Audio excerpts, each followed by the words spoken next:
Hey guys, Brady here, and I just saw Deepwater Horizon. So this movie is about Mark Wahlberg.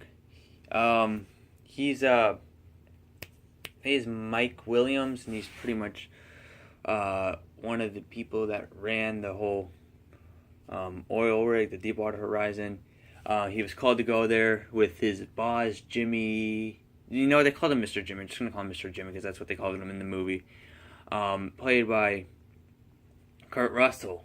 And is it me or is Kurt Russell in a lot of disaster movies? Poseidon, Backdraft, this. He's a great actor. I enjoy seeing him, but I'm just pointing out that he's done a lot of disaster type movies.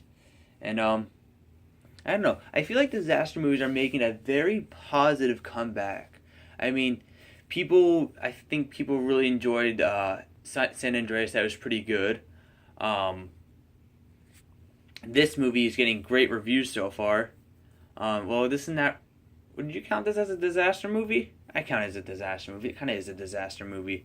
Uh, yeah, I feel like over the last couple of years, since 2015, I think disaster movies are making a big comeback, and that's a good thing because it's one of my favorite genres. I know they're cheesy as hell, but they are so much fun to watch, and this movie is no exception. This movie is fantastic. The acting, everything about this movie, the chemistry between every character is great.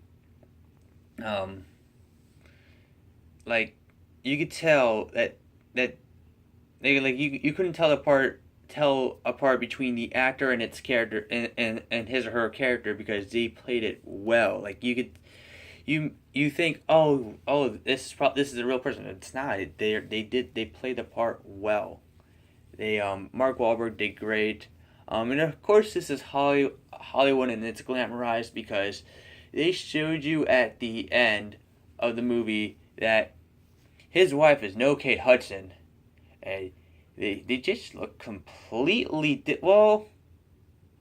Mark Wahlberg kind of looked a little bit similar to the dude he was portraying, to the real Mike Williams, but not too much. Like he I don't know, but his wife, forget about it. Nothing like Kate Hudson.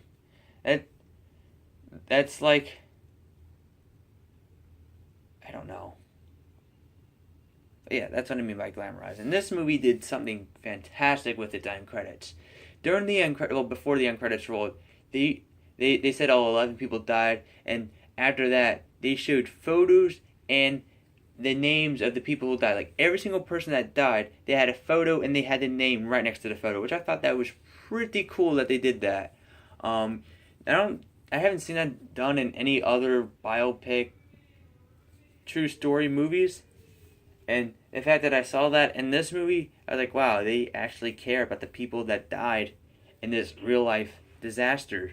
And now let's get to the whole special effects. The special effects were great. The whole scene of the oil rig just exploding and shit flying everywhere was pretty cool to see on the big screen. This movie is breathtaking. It's very intense. Everything that happens after the whole oil rig exploding is just very intense. It gets like very um, suspenseful and emotional when that happens. And there is comedy. There is Peter Berg comedy. Because Peter Berg likes to throw like some like quips, a few quips here and there within his movies. He did that with Lone Survivor, and so yeah. This is probably one of his best movies he's done.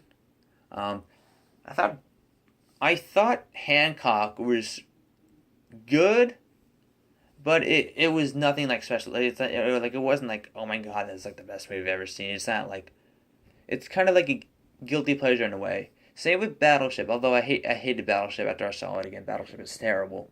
Um, but this guy loves doing like movies like these, and it shows that he actually cares when he does these kinds of movies because he cares about the people that lost their lives or the people that were actually a part of such things like the war in Iraq or whatever Lone Survivor was in or the people that risked their lives on this oil rig.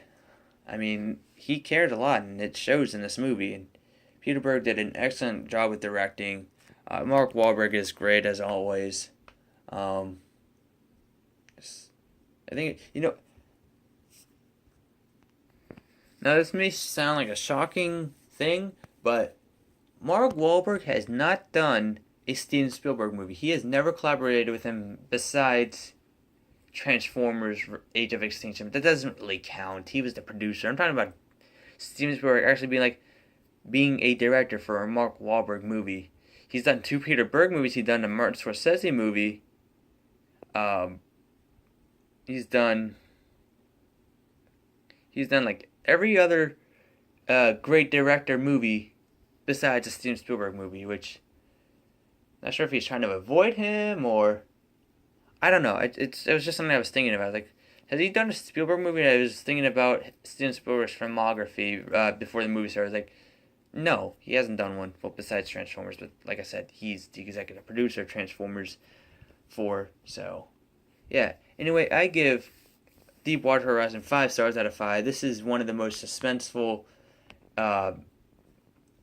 biopics you'll ever see. Well, it's not really biopic. It's like based on a true story type movie.